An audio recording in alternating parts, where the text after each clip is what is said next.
Surinjani.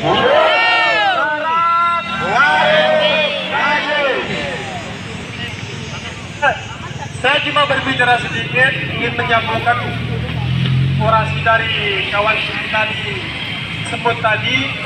Saya lebih menjelaskan sedikit tentang dinamika persidangan kemarin.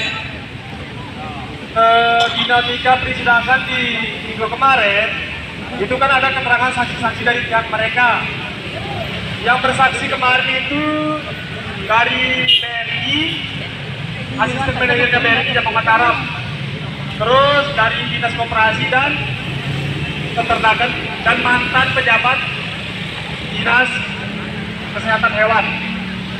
Jadi kalau kita sandingkan dengan apa yang disampaikan oleh Bapak Presiden kita tadi, jelas, itu sudah sangat jelas bahwa saksi-saksi yang dikirimkan oleh gubernur itu adalah saksi palsu. Dan dalam aturan hukum pun, siapapun yang akan memberikan keterangan palsu, maka dia akan dipidanakan juga. Betul. Tolong didengar ini Pak Polisi, Pak Jaksa, dan Pak Hakim, bahwa saksi-saksi yang dikirimkan oleh mereka adalah saksi-saksi palsu semua. Kemarin kesaksian dari BRI bahwa BRI tidak mengakomodir dana pen yang berbentuk kredit, katanya. Itu kata BRI. Katanya juga bahwa kami di BRI hanya mengakomodir dana DPUM saja. Kalau KOR itu tidak. Sementara kita dengar sendiri statement dari Bapak Presiden Joko Widodo bahwa KOR yang dari dana PJPN itu benar adanya dan masih kurang realisasinya. Dan bahkan Bapak Presiden pun mendorong kita untuk berbondong-bondong ke BRI. Di tahun kemarin saja ada sekitar 162 triliun dana itu nganggur. Di tahun kemarin saja ada 162 triliun dana itu nganggur. Dan KPPN menyuruh kita untuk mengaksesnya, tapi digagalkan oleh Gubernur NTB bahwa dana itu tidak ada dan tidak tersedia, katanya.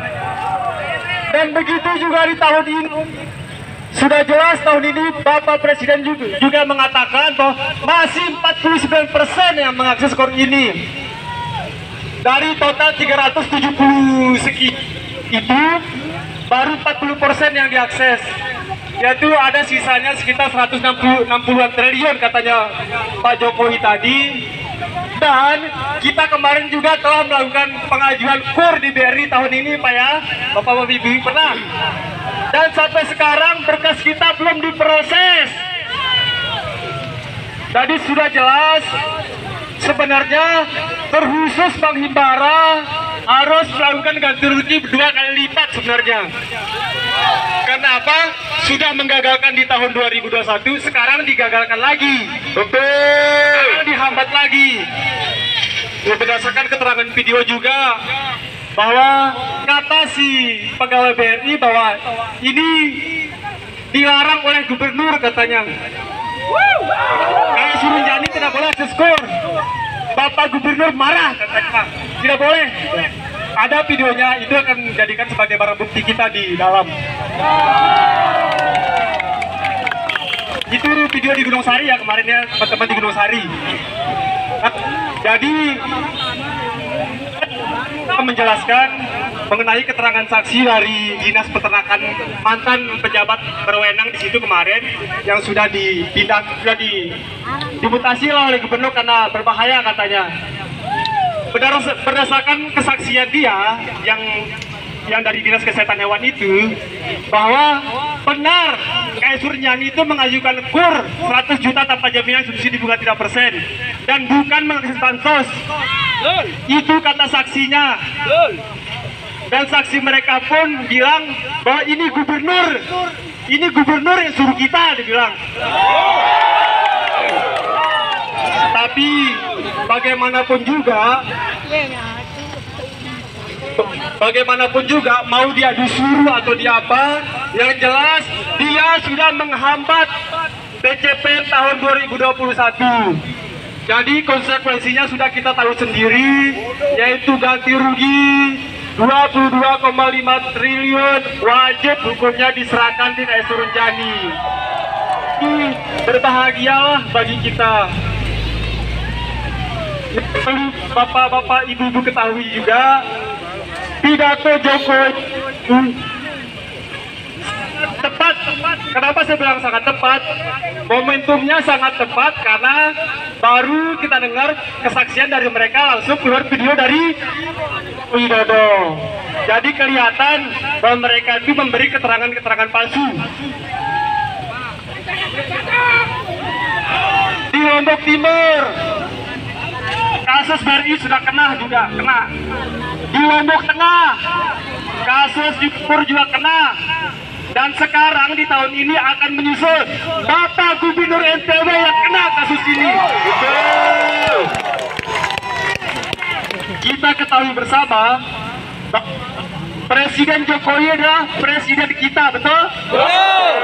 Betul nggak? Betul. Nggak tahu, tapi kalau Gubernur NTB ini siapa presidennya nggak tahu kita. Belanda. Dia punya presiden lain yang ingin merongrong NKRI. Benar nggak? Pantas kita curigai, pantas kita indikasikan karena apa?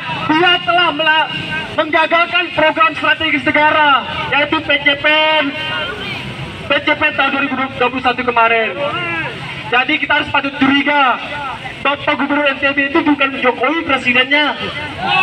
Malaysia. Presidennya dia tuh yang ingin merongrong NKRI. Tahu nggak siapa yang ingin merongrong NKRI? Siapa dia? Itu sudah pokoknya. Kalau terlalu nyata saya ngomong, ntar saya dituntut di penjara. Karena kita tahu sendiri Pak Gubernur kita tuh cengeng. Dikit-dikit lapor, dikit-dikit lapor, dikit-dikit lapor. Makanya saya agak-agak apa namanya? Ya aduh, pakai tit, cukup kan? Ini mungkin itu aja yang bisa saya sampaikan. Sekian, assalamualaikum warahmatullahi wabarakatuh, dan hidup rakyat, hidup rakyat, Barat, Garut, lagi. Cek.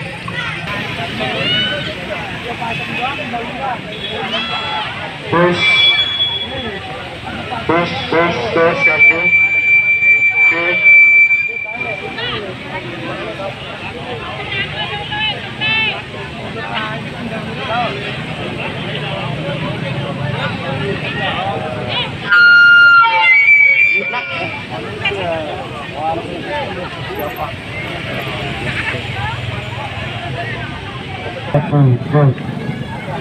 Halo.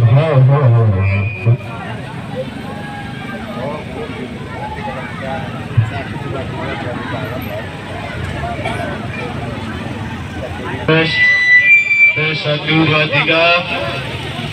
Paling ganteng doang. Itu membuktikan bahwa yang dikatakan oleh hakim di dalam, siapapun yang bersaksi kalau dia adalah saksi palsu, seharusnya dia harus dikenakan pidana, bapak-bapak ibu sekalian. Dan saksi gubernur kemarin, dia adalah saksi palsu karena tidak berdasarkan fakta-fakta persidangan yang ada, bapak-bapak ibu sekalian. Dan sudah jelas dikatakan oleh Presiden hari ini bahwa anggaran PCPN itu betul ada dan tersedia di Bank Himbara. Maka seharusnya saksi yang telah dihadirkan oleh Gubernur Nusa Tenggara Barat itu adalah saksi palsu dan dia adalah saksi hoak, bapak-bapak ibu sekalian. Makanya kalau hakim di dalam mau mendengarkan saksi-saksi yang telah disampaikan oleh pihak Gubernur Nusa Tenggara Barat, maka dia bersepakat bahwa dia adalah bagian dari teroris yang ada di Nusa Tenggara Barat hari ini, bapak-bapak ibu sekalian. Betul. Kalau tadi katanya kawan-kawan Serikat Peternak Nasional Indonesia bahwa hari ini presiden itu adalah presiden kita semua, sepakat? Dan kalaupun Gubernur Nusa Tenggara Barat hari ini tidak mendengarkan presiden, maka presiden beliau adalah bangsa teroris hari ini, bapak-bapak ibu sekalian. Bangsa! sepakat kita kalau Presiden Gubernur Nusa Tenggara Barat itu adalah teroris? Ya, kita harus sepakat bapak-bapak ibu-ibu sekalian, karena beliau telah makar terhadap negara hari ini, telah melanggar undang-undang yang telah disahkan oleh negara hari ini, bapak-bapak ibu-ibu sekalian. Maka sudah sepantasnya dia harus dihukum dan diseret dan dipenjarakan hari ini, bapak-bapak ibu-ibu sekalian. Karena sudah jelas amanat undang-undang per 100 juta dengan subsidi bunga 3% harus diakses oleh seluruh masyarakat Indonesia hari ini. Dan masih banyak anggaran PJPN yang harus diakses oleh masyarakat hari ini, bapak-bapak ibu-ibu sekalian. Makanya kalau sekarang kita mau berbondong-bondong datang ke Bank Himbara untuk mengakses dana PJPN, tidak ada kata tidak bagi bank untuk memberikan kita per 100 juta dengan subsidi bunga 3% tanpa jaminan itu, bapak-bapak ibu sekalian. Kalau mereka tidak memberikan kita, maka mereka harus membayar ganti rugi 22,5 triliun dan itu harus segera diberikan. Kalaupun banyak pihak yang mengatakan bahwa hal yang kita akses itu tidak benar, hal yang kita akses itu adalah bodong, hal yang kita akses itu adalah hoax, tapi faktanya hari ini telah lagi hidup saya Surunjani, hidup Pak Dr. Sri Sudarjo. Oke, ada yang mau menyampaikan orasi? Terima kasih pada bapak-bapak dan ibu-ibu anggota KS Surunjani yang tetap semangat menjadi seorang pejuang yang tegar datang ke Pengadilan Negeri Mataram. KS Surunjani, lagi sekali bapak-bapak dan ibu-ibu kurang semangat sebenarnya. KS Surunjani, oke bapak-bapak dan ibu-ibu semua, terima kasih. Nah, sekarang kita mulai pembicaraan kita dengan bernegara, merdeka, pemerintah dan yang diperintah. Oke. Karena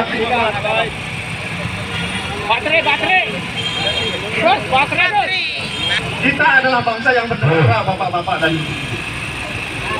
Tanpa ada negara, penegak hukum tidak akan mungkin ada, bapak-bapak dan ibu. Betul apa tidak? Nah, apabila kita sudah jadi bangsa, pasti ada kemerdekaan. Tapi kalau saya lihat saat ini di NTB, bapak-bapak dan ibu-ibu, kemerdekaan itu belum tercapai. Belum tercapai kemerdekaan yang sebenarnya, bapak-bapak ibu-ibu. Karena apa?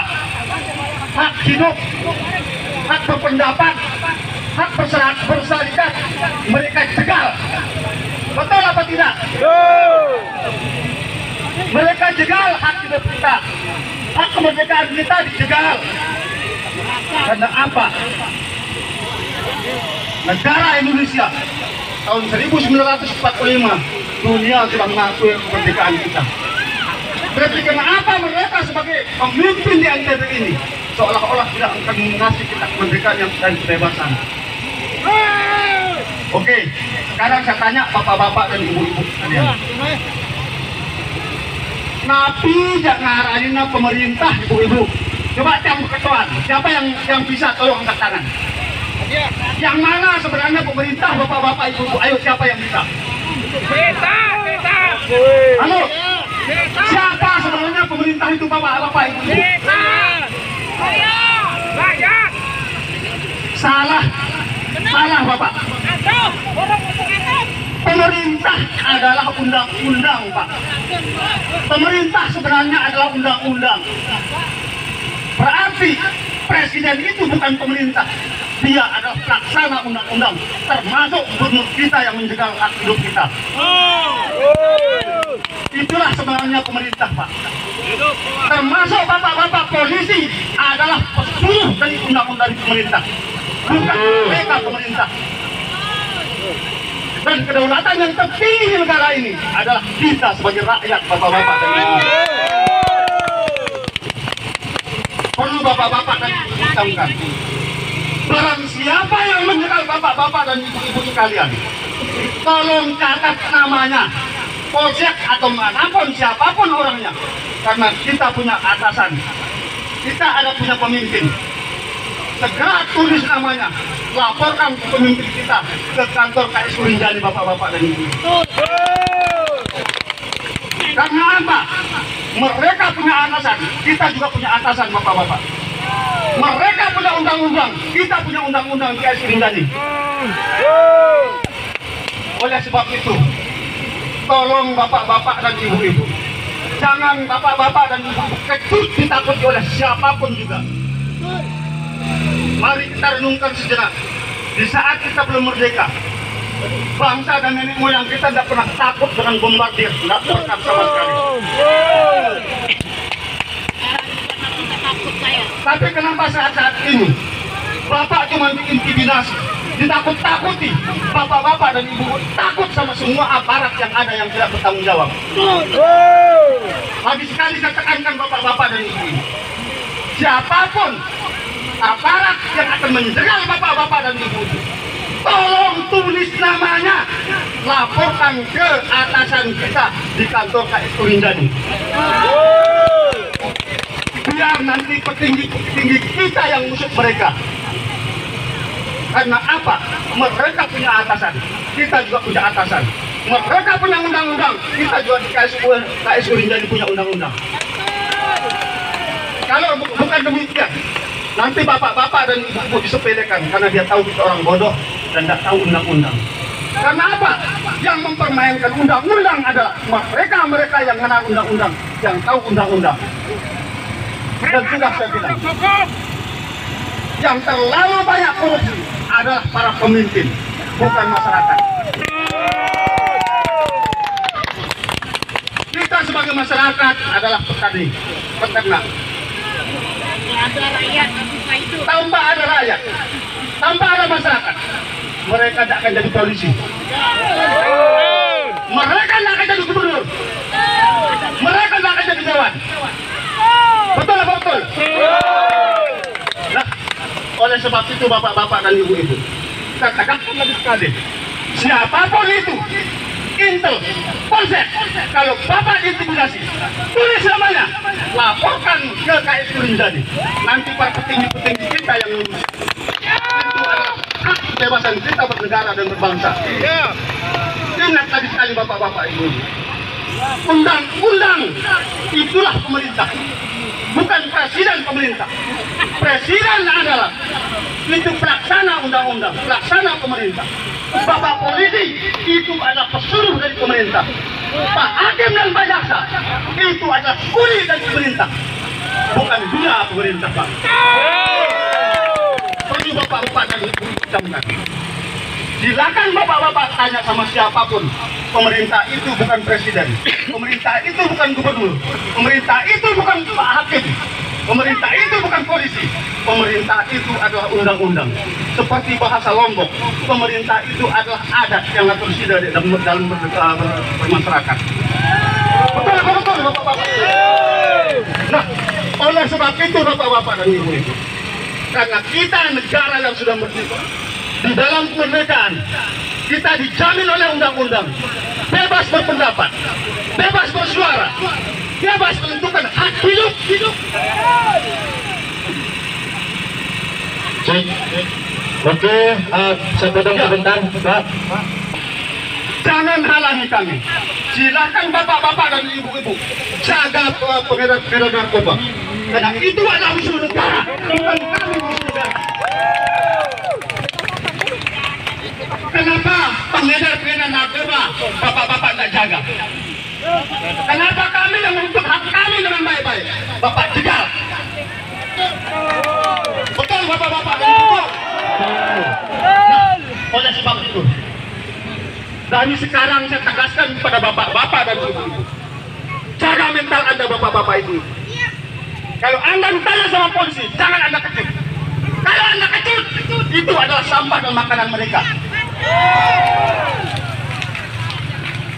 Itu sebabnya, mari kita sekolahkan anak kita supaya jangan anda dihina sama siapapun dengan pintar. Banyak orang pintar dulu, banyak yang jadi ini, tapi orang benar tidak ada sama sekali. Tidak ada sama. Kenapa saya katakan tidak benar? Kenapa harus hak kita dihalang-halangi? Kenapa harus hak kita dijegal? Dan yang tertinggi lagi sekali, kita sebagai rakyat, bapak-bapak dan ibu, yang lain-lain ini panjang semuanya. Banyak ini Pak. Siapapun itu, yang tertinggi adalah pemerintah. Sudah saya bilang lagi sekali, bukan presiden pemerintah, bukan gubernur pemerintah. Itu adalah pajak dan undang-undang. Maka pemerintah itu adalah undang-undang yang tertinggi. Jangan takut, bapak-bapak.